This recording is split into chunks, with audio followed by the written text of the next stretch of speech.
Hello, everyone. Welcome to the land, episode number 89. My name is Ian. I'm Rob. I'm Derek. Another great week. Another great set of fights coming up. A lot of MMA news, but first we shall cover boxing. Damn, I knew I was gonna fumble saying his name, even though he's fucking Japanese. Inoue, Naoya versus Fulton. I don't even know his first name. My apologies. But man, what a fight, dude. Inoue just on the offense, and Fulton was just backpedaling, couldn't throw any shots, dude. Terrific fight. Inoue gets the TKO in the 6th round or 7th round. What was that? No, go ahead. But yeah, thoughts on that fight? Man, Inoue's good, dude. He's just so good. Like, I think when he gets in there, like, he's hard to prepare for. Obviously, everybody knows about his power. You know what I mean? But like, it's hard to prepare for a guy with power like that. Like, you can, maybe spar guys a couple weight classes bigger or something like that. But he's not just like a power puncher like we've seen. Like, I don't know, like other heavyweights, or bigger heavyweights like Wilder and them, like that kind of lose that technical skill. Like all those shots that he's landing are all behind that jab. His jab looked great, especially the jab to the body. He'd come back up with a right hook or a left hook. It was nasty. Yeah, I don't know what to say. That I don't even know who you could put in front of Inoue at featherweight. I don't know. I guess just keep feeding them dudes. I don't know. I mean, like throughout the week too, like fans were saying, like Fulton's he's a more technical striker. He's gonna outclass Inoue, but Inoue, bro, he's just a complete boxer. He has the speed, he has the power, and yeah, that jab was everything, bro. And god damn, he's so fast. Yeah, dude.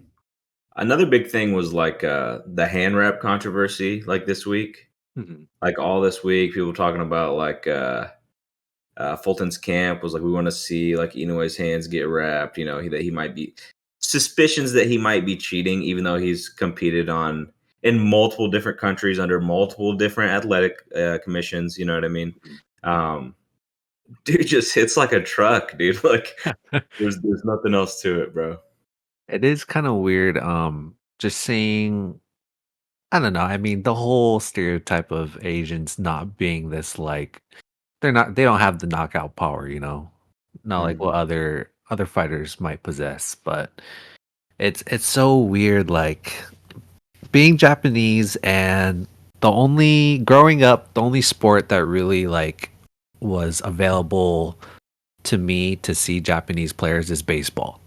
Like Ichiro Suzuki, Hideki Matsui, those guys, it's like although I wasn't into baseball, I could make a connection because of that. But now we're seeing like Rui Hachimura, Yuta Watanabe from an NBA, and then UFC, and now boxing. It's like, damn, this is like crazy cool to see like this come up of Japanese athletes. Shohei Ohtani is killer, but yeah, it's fun.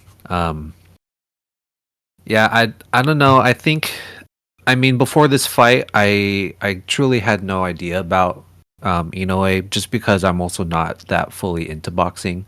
Were you guys familiar with him before this fight? Mm-hmm.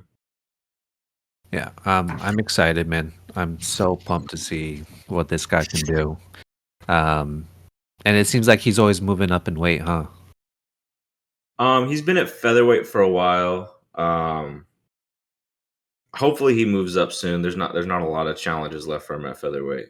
Mm-hmm. Next step would be like I think 130. I don't know if that's or super featherweight's 126. There's so many weight classes, dude. Yeah. But yeah, for sure, I think he should move up. And then when is that Errol Spence versus Crawford fight? Is that in August? Saturday. Oh shit, this Saturday. You guys want to give your opinions? Isn't it Saturday? It might be. I'm not too sure. Same as UFC 291. UFC 291's a Saturday, right? Yeah. Yeah. So I think that's I think so, man. yeah. Thoughts on the fight? Who you think's gonna take it? It's so close. It's so close, man. I don't know. To me, what it's gonna come down to is, bro, it's really gonna be who wants it more, dog.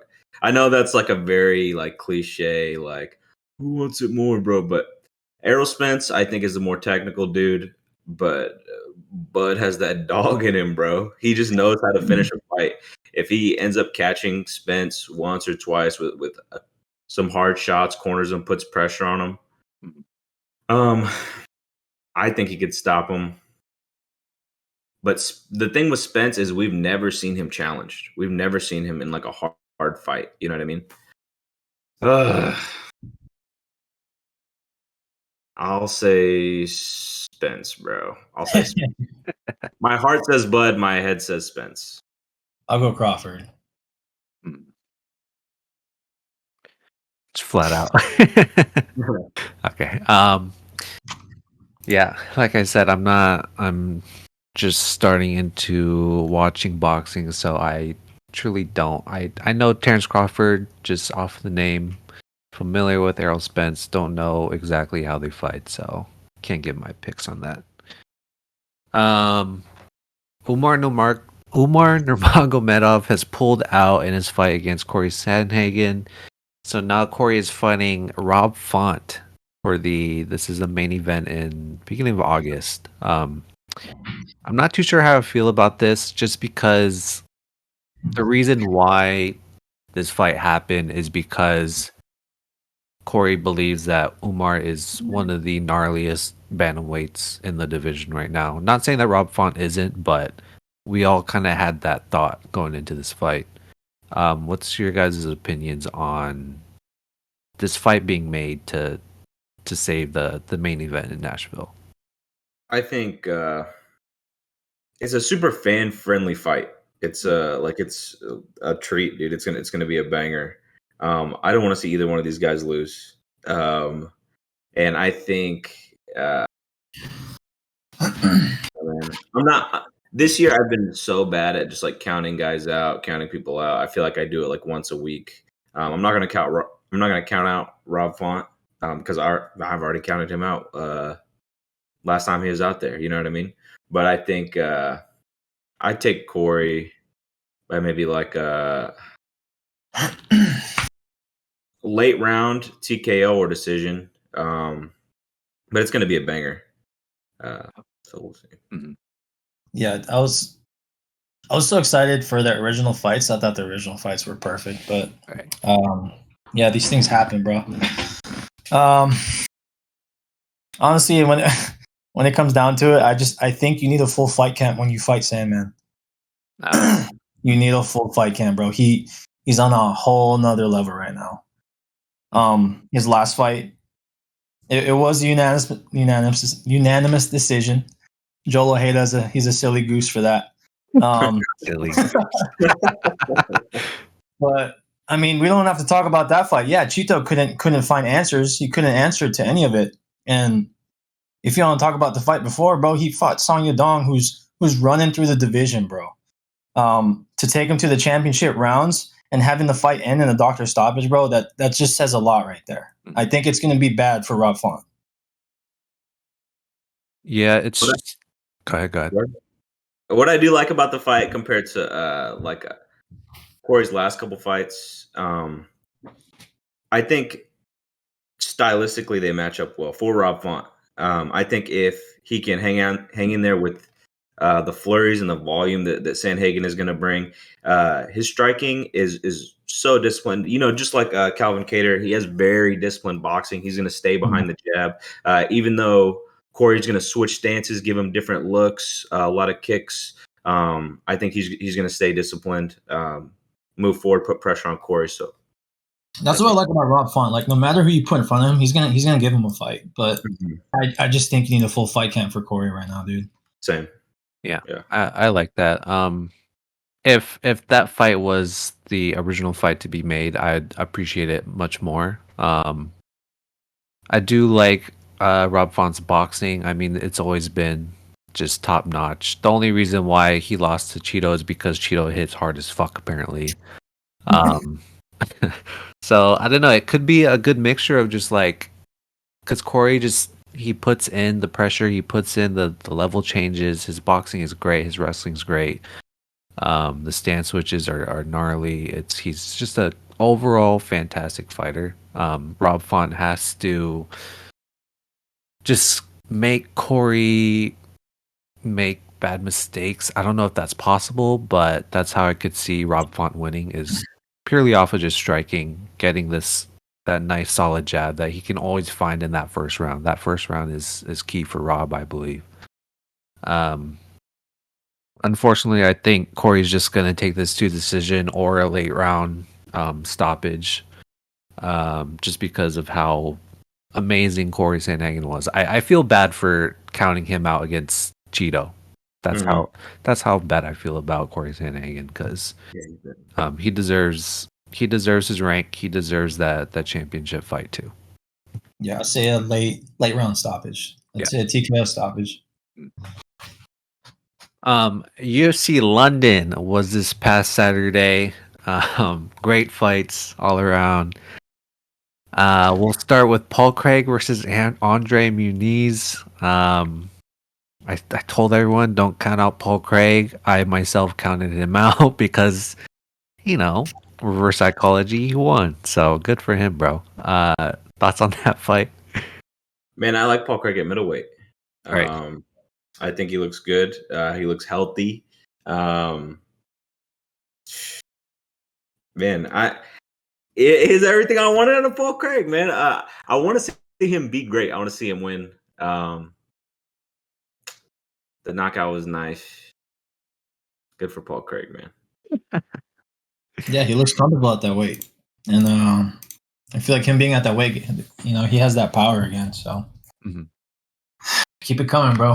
I think in that first round, Paul Craig threw a kick and Andre caught it. And I was like, oh, shit, here we go. But he was able to turn away from it. So, yeah, I didn't realize that Paul Craig solely fights in light heavyweight. I thought he mixed it up at some points where he'll fight in middleweight. But, yeah, man, his body looks great as a middleweight. Andre, bro, super sad, but it is what it is, man. I'm glad Paul Craig got it done. Next fight was the Molly Mccann fight that we'll talk about. Molly Mccann loses to Stoliarenko by first round armbar. Unbeknownst to me, she is a submission finisher through and through. Molly Mccann shits the bed, turns into the armbar. Thoughts about that fight? Dude, she might as well just wrapped it up and put a bow on it for her, dude. I'm not gonna, and like I said, bro, I say this every time. I'm not a professional fighter, bro. It's different when you're in there. 1,000 things are going through your head, especially in a moment like that, But you just gotta train more jiu-jitsu. You know what I mean? Like, that's what it boils down to. Like, I hate to say it, but like if you're rolling into an armbar, especially when like at the start of a fight, both people are dry. You know what I mean? That is like the most prime time to be, you know what I mean? I should be aware of these submissions, defending these submissions, because I know I can't just pull my arm out because, I'm sweating, she's sweating, things like that. I feel bad for Molly, man, but more jiu-jitsu, man. I thought it was pretty even from the start of the fight. Their understanding, the exchanges were very back and forth. They were catching each other, but once it was, honestly, bro, I got so happy because like the transitions from Stoliarenko was so beautiful. She did the level change, got the back take, right to the armbar, bro. It was that simple. And yeah, I don't know why Molly rolled into that. We'll never know, but Great, yeah. man. So Molly announced after this fight she's gonna move to strawweight, because she feels like she's just not strong enough for the flyweight division, which is fine. But I just don't think. I mean, that's just not the answer. The answer is to just get into the gym and grapple and roll with some just practice on your BJJ. That's the answer that she should have said. A little bit disappointing, but yeah, I mean, I hope she does well. Her personality is great for the UFC. But I think there's just better English fighters to push rather than Molly and Patty. Arnold Allen, Tom Aspinall. I mean, he is being like the main eventer, but there's just better Nathaniel English Wood. fighters. Yeah. I would have gave Nathaniel Wood, Andre Feely the co-main over Molly and Stoliarenko. Right. It's crazy. I would give Paul Craig the co-main. Yeah, shit. You know what I mean? Like, whatever, man.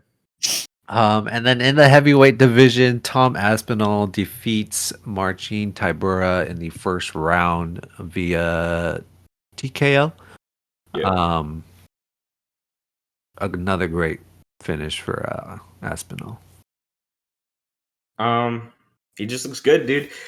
My biggest thing is, I mean, that's a rough one for Tybura because I think he is better than what he showed this weekend. He's a great fighter, has plenty of great fights left in him. But Tom Aspinall, man, the call out is crazy. The call out is crazy because in my mind, like, I get excited and then I'm like, there's absolutely no way that fight ever happens in a million years. There's no way. There's no way. I can tell just because John hopped directly on Twitter and started to get in his feelings a little bit that I knew that it's not. First of all, I'd be surprised if the Sergey fight happens. I'd prefer Tom or Sergey over Miocic at this point. Mm-hmm. Miocic, you're fighting. You might as well bring back DC. Fight DC right after Miocic. You know what I mean? I'm not saying Stipe is not that guy still, but I mean, what is he? 40, pushing past 40. Past 40, I believe. Yeah. Yeah. I don't know, man. I don't know what's next for Aspinall. What is he ranked right now? I think he's 5. He might have moved up. I'm not too sure, but yeah, I don't know what's next for him. You think maybe another Curtis Blades fight since that one was faulty? I didn't like that fight the first time, but if you really want to give him a test to see what his takedown defense is really like, I guess. But I think it's going to go how every time Curtis Blades fights somebody like in the top 5, top 3, I think that's how that fight's going to go. Mm-hmm. Not trying to count out Curtis Blades. Not trying to count him out. I think that's how that fight goes. Yeah, I thought Aspinall looked great in there. He looked comfortable. He looked really loose. You know, the way he was bouncing around and all that.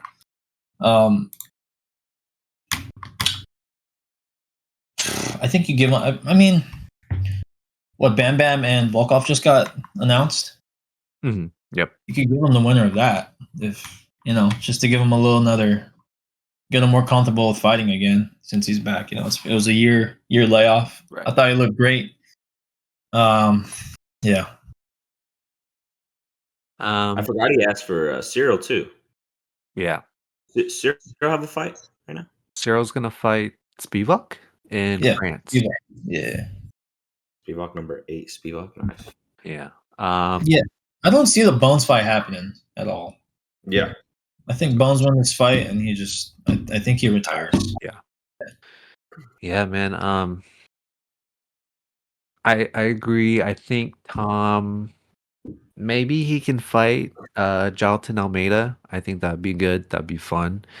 But in terms of like trying to keep top 5 fighters fighting with top 5, I could see the winner of Spivak versus Gane if they want to run it back if Spivak wins. But yeah, I don't know. I think it is right that John Jones, that fight's, if it happens, it's going to be 2025. And I don't think John Jones is going to wait that long, or last that long, I should say, because Pavlovich is going to knock him out, right? But I don't know. I just don't think that fight is so far away. I don't see it. Unless Tom Aspinall has a quick turnaround and fights someone else and completely destroys that fighter, then that fight possibly could happen. But John Jones is looking for that big fight, which is Stipe, the heavyweight GOAT, and then I believe that's it. Yeah, he'll be on his Floyd Mayweather exhibition tour by that time. Yeah. Except instead of amateur fighters, he'll be fighting like people's wives out of the crowd and shit. I don't know. He's gonna fight 300-pound Greg Hardy, bro. I want to see him fight Gorlock the Destroyer. That's the banger. UFC 291 is this Saturday in Salt Lake City. We will be covering all fights. We'll just do a quick shootout.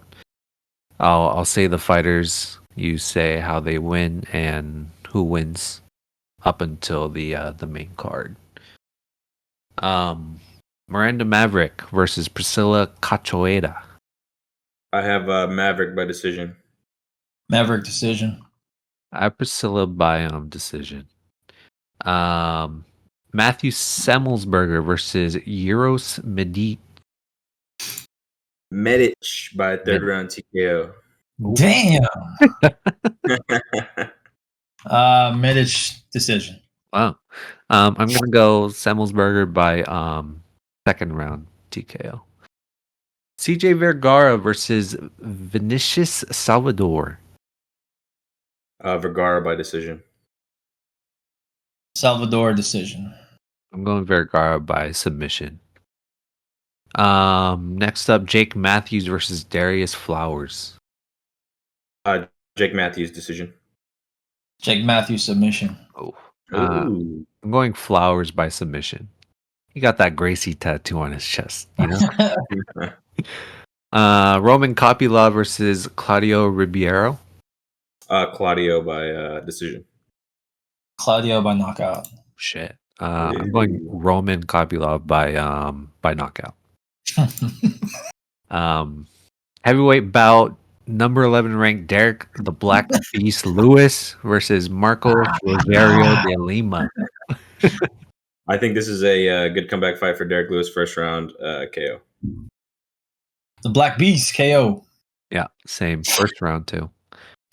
And then our final prelim bout, Gabriel Bonfim versus Trevin Giles. Giles. If there's a fight to put your money on, put it on Bonfim by submission. I put all your money on Bonfim by submission. Yeah, Bonfim submission. Same. I'm looking at the odds on the UFC page. He's plus 260. I think that should be flipped. Ooh. Because I was looking at the betting. Mm-hmm. Okay. My betting app, and yeah. All right, on to the main card to open up the UFC 291 pay-per-view. We got number 12 ranked Michael Chiesa versus Kevin Holland. How do you guys see this one going? I think this is a big opportunity for Kevin Holland to shine. I think he could get wrestle fucked. He kind of like he did against Hamzat, but I don't think Michael Chiesa is Hamzat. I don't think he has the motor that Hamzat has. He's more of like a steady, take you down, hold you down kind of guy.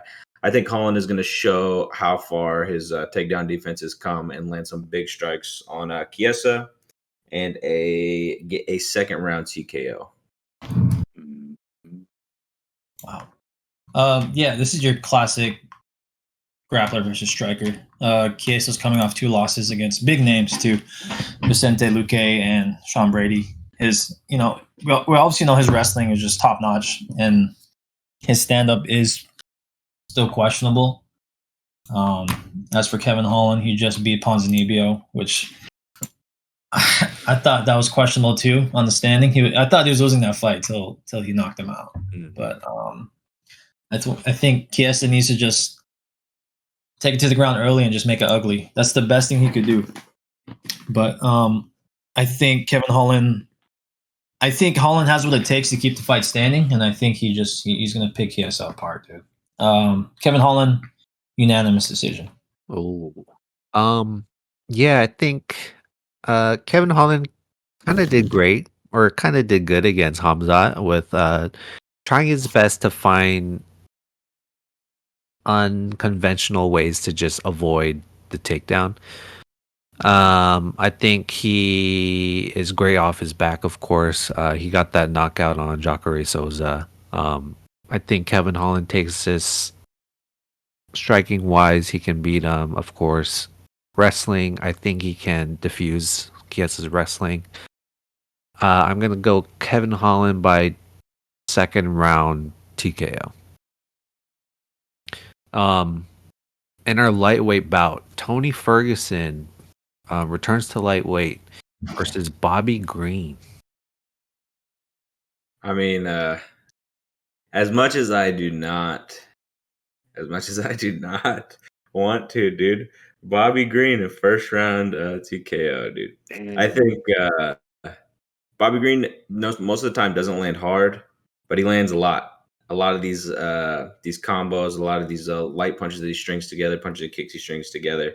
I think he just overwhelms Tony with volume, which is a crazy thing to say. Imagine saying that fucking 3-4 years ago. That's wild. But yeah, I'm gonna go Bobby Green first round TKO.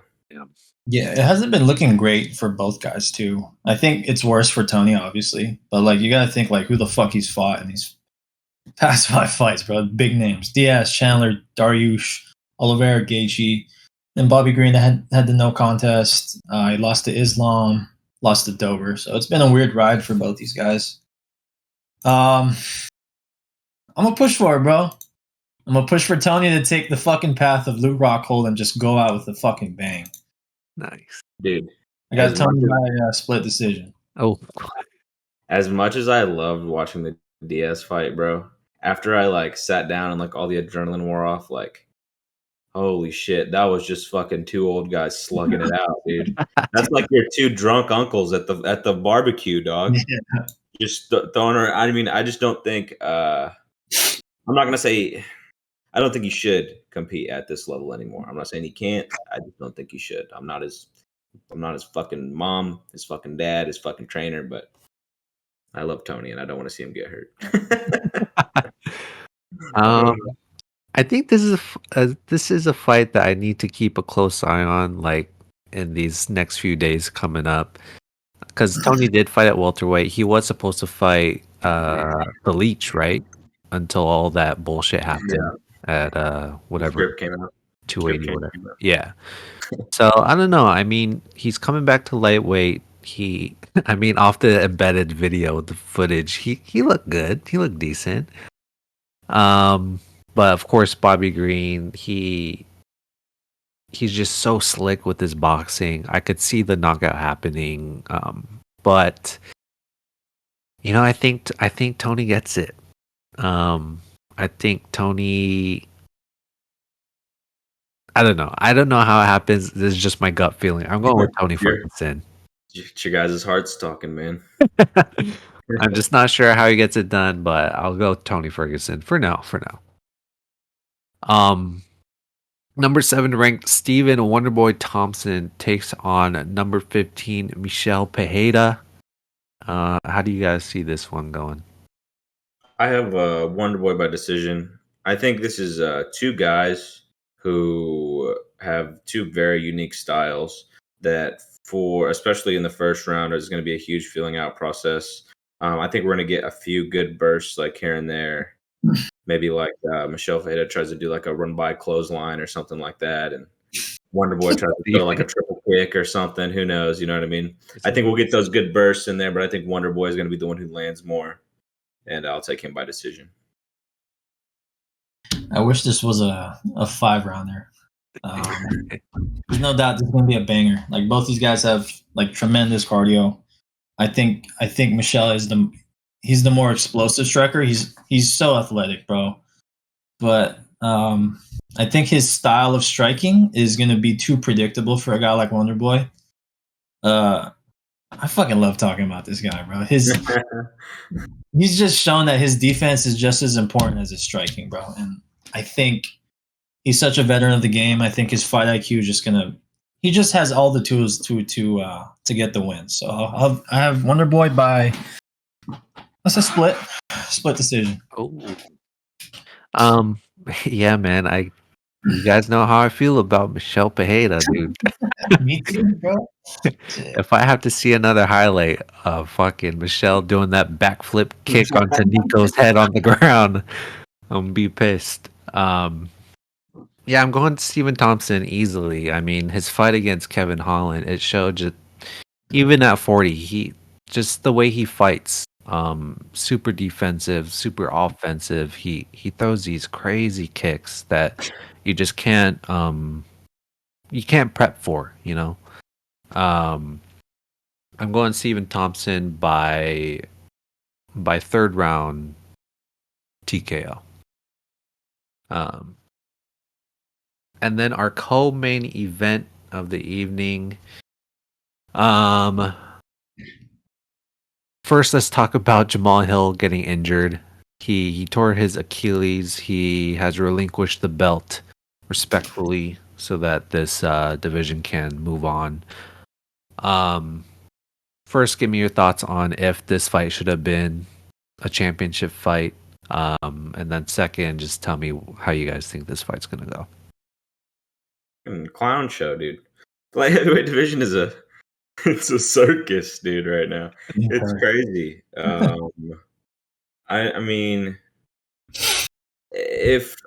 obviously, I don't know what his situation is or how he's feeling about it, but if the most frustrated person in that division right now to me has to be Ankalaev. Ankalaev has to be absolutely sick because a guy that I think he beat is about to fight a guy who just got knocked out coming up from middleweight for the belt that I thought that I think he should have, that he thinks he should have too. You know what I mean? Which is crazy. That has to be frustrating. But yeah, man, you want my pick? You want my pick for this? Go ahead. I'm gonna say.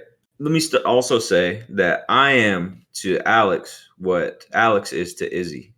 I will hate him for the rest of my life, and when I die, I will piss. Or when he dies, I will piss on his grave.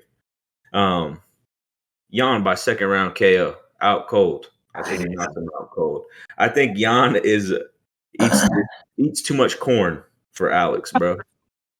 That's a big body bends, and I don't think other light heavyweights realize it. I just think those kicks are gonna tear Alex's body up. I'm not saying Alex isn't a great striker, a great technical striker, but there's only so many things that you can make technical. You know what I mean? So, Jan, second round KO. Fuck. Yeah, about the belt, man. It has to be Ankalaev. If you want to put in the belt into a fight, it has to be him, man. You can't just, especially with Pereira just coming up a weight, like it's not even fair, bro. Yeah. I mean, I get like Dan and them like to do that kind of shit. So thankfully it didn't go that way. But as for this fight, we all know the Polish power is fucking real. All props to Fulton for even going up. It's a scary fight. It's just like, unless you're Alexander Volkanovski, it's hard to go up a weight and put up with guys who are so used to the weight. Especially a guy like Jan. He's going to be fucking heavy. I mean, we saw against Izzy. We've seen in the past that Jan's power is a problem to a lot of people, but one guy, and that was fucking Glover Teixeira, bro. That being said, I think Pereira he'll be guided in the right direction to get it done. Oh. I'll say Fulton by split. It's gonna be fucking close, but I'll say split. One thing real quick. Go. It won't be close. All right. But the second thing is one thing that I think is going to be a big difference, like in the fight with Izzy, the first 2-3 rounds, Izzy is landing strikes. He's getting Jan to bite on the feints, and he's landing strikes. He just didn't have the power. He wasn't doing anything to him. Like Jan would get hit in the head and just walk through all of Izzy's strikes. He's not going to do that with Alex. He's not going to be able to do that with Alex. If he's biting on Alex's feints and he tries to walk through him, Alex is going to make him pay. He's going to feel it. So I can see Alex winning that way, but he won't. Yeah, I'm very glad that they made the decision not to make this a championship fight on late notice too. I'm ecstatic that like it just doesn't make sense for Pereira to fight for a belt that fast and in a brand new division. And like you said, King, it's not fair to Ankalaev too. When is this dude gonna fight? We don't fucking know when that guy's gonna fight. He's been blacklisted, but crazy. Fight wise, yeah, man. I just rewatched that Jan Blachowicz fight versus Izzy. He is more than ready and willing to stand with the dangerous strikers. He chopped up Ankalaev's legs, so I'm sure he's not afraid of these leg kicks by Pereira. The only way I can see Alex winning is Jan kind of, like he was biting on those feints a lot the whole fight. So if Alex can capitalize on that, it should be his fight to win. I don't think this goes to a decision. I think Alex, I don't want to say his chin is suspect just because of his last fight, but this is 3 months later after getting knocked out cold. So I'm going to take Jan Blachowicz. It's in Salt Lake City. The altitude's crazy in there. I'm going to take Jan by my second round knockout, dude. And I don't think it's going to change for me, that opinion. How was Pereira number 2 on the website? What is going on? I think that might just be middleweight. Okay. The boy's in a casket, out cold, boy. Which sucks, but like, I mean, if Jan doesn't finish him, then he's going to take him down in the 3rd round, and Alex just can't get back up, you know? Jan's fucking heavy, man. Yeah. And then our main event of the evening for the BMF belt. Let's go. We got number 2 ranked Dustin Poirier versus number 3 ranked Justin Gaethje. How do you guys see this one coming out? Man, the BMF belt? For the BMF belt? What a WWE championship fucking kind of gimmick, bro. Intercontinental championship type shit, dog. I don't give a fuck. You know what I mean? Like Jorge, like part of this too. Like, yeah, I think I hope not. Said they're trying to get Jorge to put the belt on him. Yeah, something like that. Anyway, man, a couple of old dogs, man. I feel like these two guys. I think Gaethje even said like this is kind of his like last run for the belt. Poirier is getting up there, bro. Selling his hot sauce, bro. I think this would be like if either one of these guys feels like retiring after this fight, I would not be mad at it. It'd be a great send off. And I don't want to see either one of these guys fight until they end up like Diego. So, I'm gonna say this is hard. This was a hard pick for me. I didn't know where to go with it.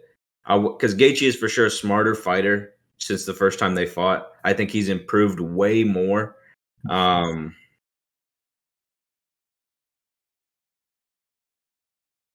gonna say Poirier by 4th round submission. 4th round submission, dude. Mr. Jiu-Jitsu. I think he gets a solid knockdown and maybe snags up a guillotine. Or how sick would that be if Poirier got to take somebody's back and choke them out for once? You know what I mean? That would be sick. So I just boast about his jiu-jitsu again, bro. Yeah, ever since their last fight, both these guys have improved a lot, and their only 2 losses are from the same guys, bro. Yeah, Bronxton could be like, what can you do? I think this fight could go. I mean, looking at the last fight, this fight could go anywhere, but we know where this is gonna fucking go. They're gonna stand and bang. They're gonna stand and fucking bang. And this is gonna make for a better fight, knowing how much smarter Gaethje is with the striking and how much of a gas tank he has now. But like I always say, like Dustin, I think Dustin has the best boxing in MMA. I think his boxing is so crisp, and his timing is gonna allow him to get the better in these exchanges this time, and I think it's gonna be an earlier stoppage. I'll say a third round TKO. Hey, what if Gaethje starts chopping that leg though? That's fine, bro. Dustin can do that leg, dog. I don't know. Dustin can do it too now. Yeah, man, what a what a great fight to make. I don't know, man. I always count out Justin Gaethje because he just like fight IQ wise, it's not the best. I think Dustin is a lot smarter than most people think. Of course, striking wise, he's a lot cleaner. He's more technical. He has the patience against people like this. I don't know, man. I don't think Justin Gaethje can beat Dustin Poirier. This is like one of those like Dustin versus McGregor. He just has his number. So I think Dustin wins by TKO in the like 4th round. Justin's gonna get fucking tired. We've seen this from him where he has the best coach in the game, and he just does the same thing. He has this switch where he's like, it's time to brawl, and he brawls. So he looks so good against Fizzy, bro. That's the crazy part. yeah, I think I don't know, man. Never mind. Go ahead. I don't know. But yeah, after this fight, I just don't know what the loser does because they're still in limbo. They're still a great fighter, but they just can't fight for that title. Dustin by finish in the later rounds, lock it in my opinion. Anything else you guys wanted to add to that fight? Is it a 5-rounder? Yes. Wait, say that again? Poatan and... No, I think that's just 3.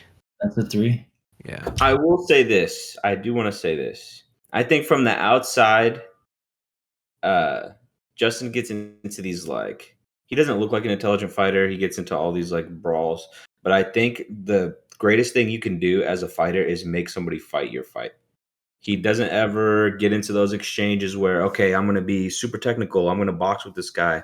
Okay, if this guy's going to shoot takedowns, you know, I'm going to try to put this guy against the fence, put this guy against the cage, and go from there. I think he just makes everybody fight his fight, and his fight is like something you'd see outside of a Florida 7-Eleven. You know what I mean? But they're technical strikes. We've seen that he's a technical striker, but yeah, man. We'll see. And Dustin is going to fight us. He will oblige him. Dustin Poirier will oblige him. Yeah. So we'll see, man. Yeah. Because this is for the BMF belt, we have created our top 5 NMFs, nicest motherfuckers in the UFC in the roster today. We'll just go round robin, I guess. Did you guys rank it? I did. You did? Okay. If you guys have any what's it called? Honorable mentions, you guys can say yours. Okay. I'll say mine first. My honorable mention is Charles Oliveira. Nice guy. Before every fight, he goes over to them, handshake, high five, whatever. But yeah, Charles is my only honorable mention. I didn't have any honorable mentions. I'd say Charles too. Charles was one of the guys I was thinking about. So the only reason I kept him off my list, dude, is because the dude is nasty when he gets in there, dude. It's hard to call a guy nice when he's finishing dudes in the first 2 minutes of a fight. You said what? Yeah. Yeah. Well, yeah, it's just outside the top 5. All right. Who's your number 5? Rob, you can go first. Jessica Andrade. Ooh. Yeah, she's a fucking nice fighter, bro. Met her in person, bro. Very nice. She sees her flaws in her opponents, but at the same time, she admires what they can do in a fight. She's never, yeah. And she takes fights to save cards too. Yeah. Go ahead, King. I have a tie for number 5. I couldn't pick. I could not pick between my 5. I'm gonna go Rose Namajunas and Carla Esparza. They're so nice. They didn't want to punch each other.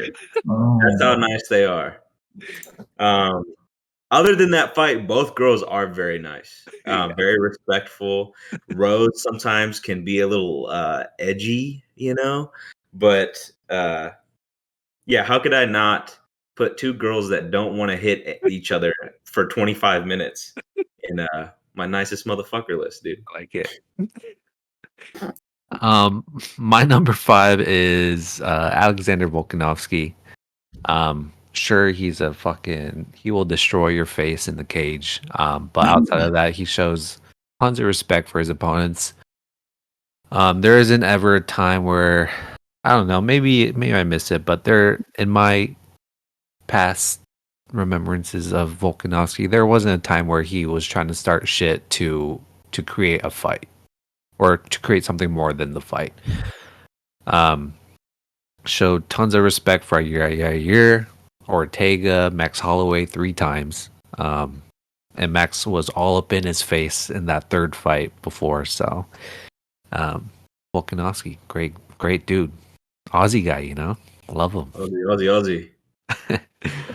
Who's your number 4, Rob? Max Holloway. Max blessed Holloway. Mm-hmm. He's always been a humble guy. I feel like the buildup of the fight during like fight week and even after the fight, he's so involved with his opponent's like corner and their family, bro. I don't know. Max just he sets the tone for being a fucking role model when it comes to fighting, bro. Yeah. Number 4, I have Merab. Merab. Dude, if Merab didn't have cauliflower ear, I would think he's an exchange student studying like I don't know, something. Dude is just he's like your uncle on Instagram. He makes like these, like he tries to make funny videos, but they're all like, kind of corny, dude. Funny dude, man. Just has like a real dad sense of humor. Never really talk shit to guys before fights.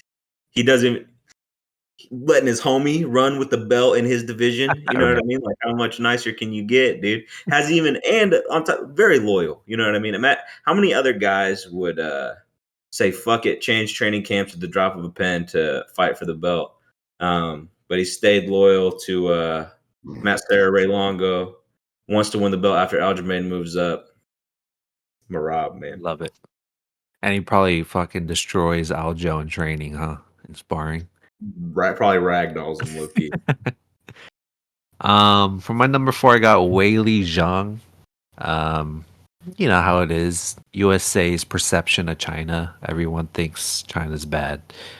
But Weili is just a sweetheart, inside and outside of the cage. I think people sleep on just international fighters as a whole, just because of the language barrier, which I get it, but it's very nice person in my opinion. Number 3 for you, Rob. Number 3, I have Bobby Knuckles, Robert Whittaker, bro. I don't know why when it comes to press conferences, fighters feel the need to just be aggressive towards him.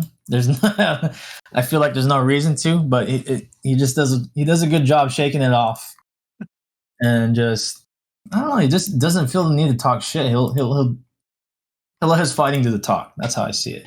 Right.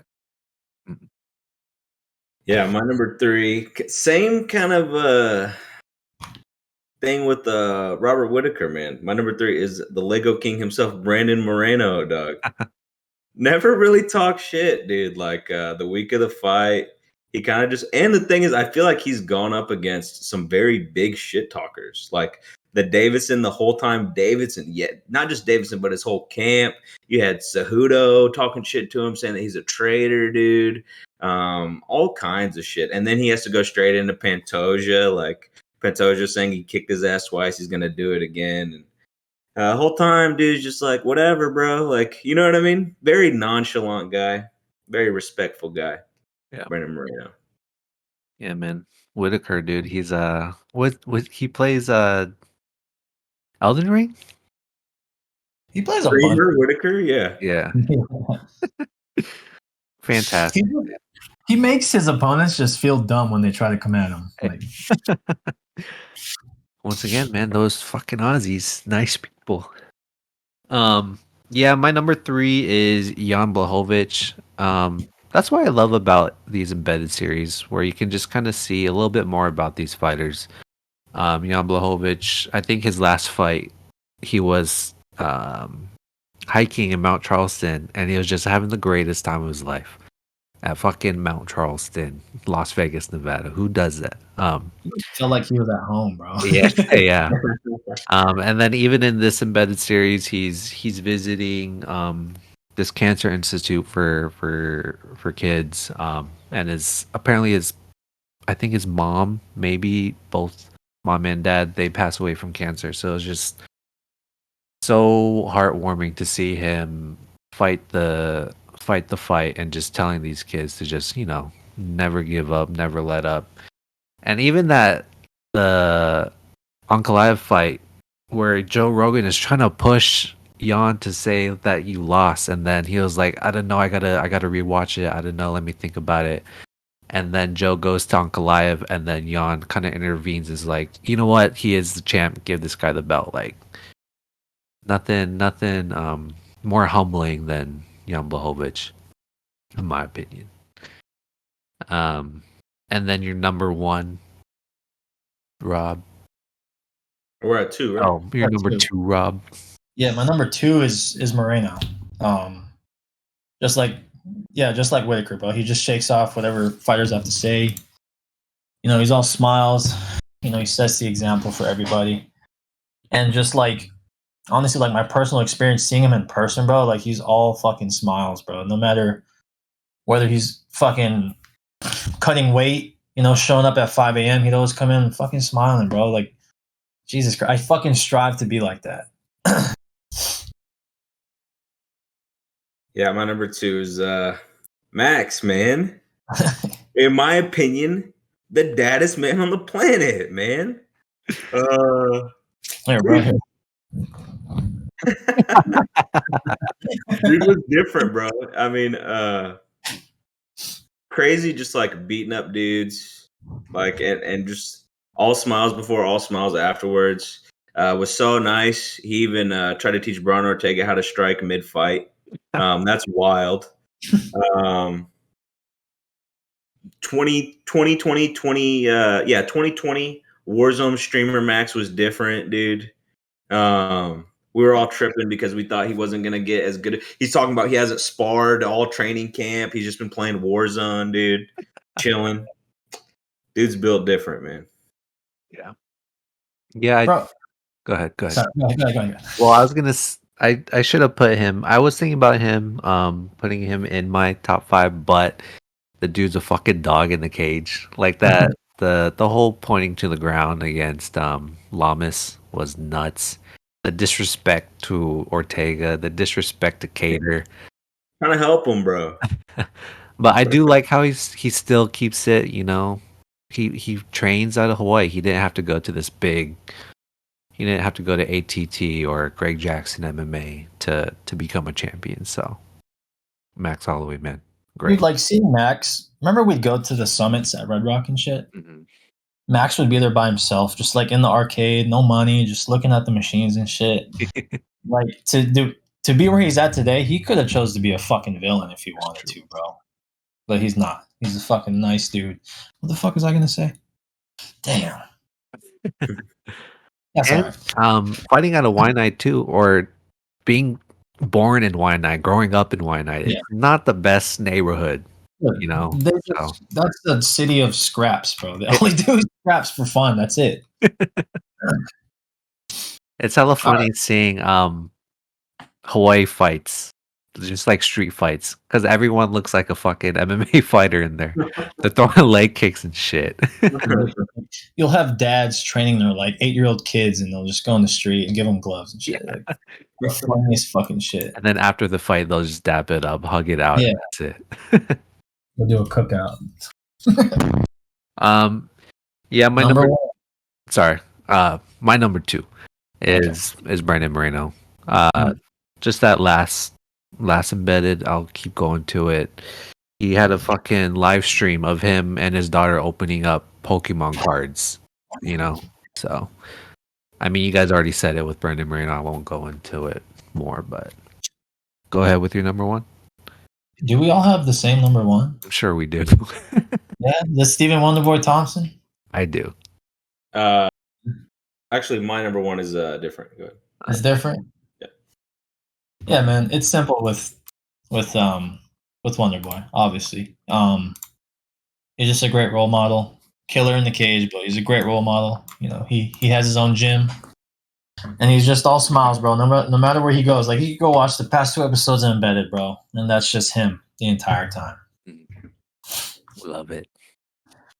Yeah, my number 1 is Sean Strickland, the ray of hope, my sunshine.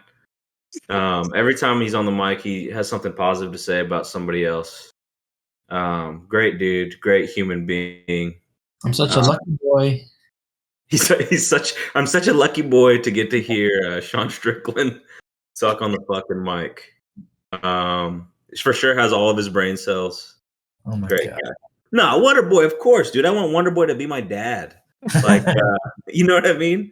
He's such a nice guy, man. Open the whole pads for me, bro. Just I know, dude. And he's probably teaching you. He's probably the best coach in the world. He's you know, awesome. Professional mixed martial artist that like still teaches kids classes like in his hometown gym is crazy. That's crazy. Love it. I bet you if you were to compete for his gym and you lost, you wouldn't feel like you lost. No, dude would be in the locker room with your favorite post-fight meal and a cake. Orange slices? Yeah, orange slices before the fight. You know, he's that guy. Wonderboy's that guy. Yeah. He's also my number 1. For the exact same reasons. Every time you see this big fighter that is teaching these kids classes, it's like they just never forgot about their roots. And that's Wonderboy. You guys said it perfectly. I love the Sean Strickland call out, or shout out, I should say. Perfect. Clip it and ship it.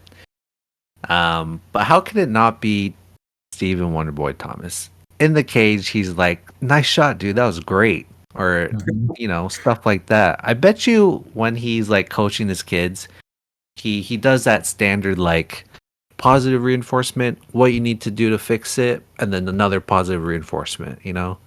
And that's just, you can't ask for a better coach than that. But yeah. How could He's the complete MMA fighter, bro. Yeah, exactly. He's a motherfucker. Yep, that will just about wrap it up for today. Tonight I'll be watching Oppenheimer. We can talk about that next week if you have already watched it, King.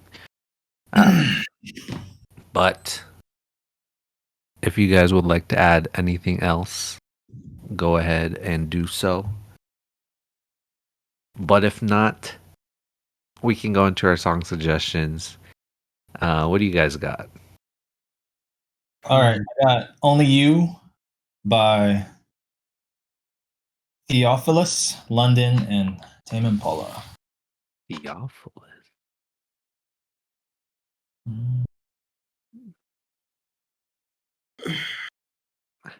Go ahead, Ian.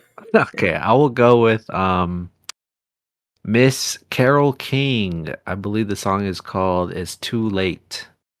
Yeah, it's too late. I'll go Paper Trails, Joey Badass. Nice. Good song. Beautiful. Yeah. All right, guys. Thank you for watching. Thank you for supporting. We have some great fights this weekend. We'll give you guys our reactions to that next week, as well as give our predictions for Sandhagen Font the following week. What the fuck? 3 Marines found dead in car outside of Lejeune. What the fuck, dude?